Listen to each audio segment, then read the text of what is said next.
با افتخار تجلیل 30 سالگی استقلالیت دولتی جمهوری تاجیکستان در شهر ترسونزاده با اشتراک 3000 نفر گذشت نظامی برگزار شد. نخست رهبری شهر ترسونزاده ضمن برآمد قید نمود که استقلالیت دولتی شرف و ناموس هر یک ملت آزاداندیش و صاحب خیرات و صاحب احترام بوده مقدس‌ترین دستاورد مردم وطن دوست تاجیکستان ارزیابی می‌گردد. باعث افتخار هر فرد وطن است که در پرتو سیاست خیرتمندانه اساسگذار صلح و وحدت ملی پیشوای ملت پرزیدنت جمهوری تاجیکستان محترم امامی رحمان امروز سال 30 سالگی استقلالیت دولتی جمهوری تاجیکستان در روحیه بلند وطنداری و هویت ملی در فضای صلح و آسایش و زیر پرچم وحدت و همدلی مردم کشور تجلیل گردیده پرد نظامی امروزه نیز به افتخار این سنه تقدیرساز تاریخی بخشیده شده است و نشانه پایداری و بقای دولت به حساب رفته احیای نوی دولتداری ما در دوره دشوار سیاسی منطقه به دست آمده است.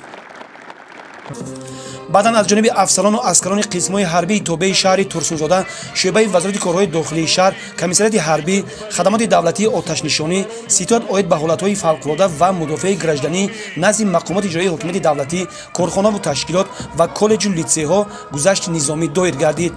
باید گفت که در حقیقت امروز ساختارهای مقامات حفظ حقوق، افسران و سربازان دلیر و شجاع و جوانان وطندوست و وطنپرست شهر ترسونزاده به باوری خلق سزاوار گردیده به خاطر حفظ استقلال وطن، تامین امنیت ملی و مرز و بوم کشور هوشیار و زیرک بوده به مادر وطن صادقانه خدمت می‌نمایند.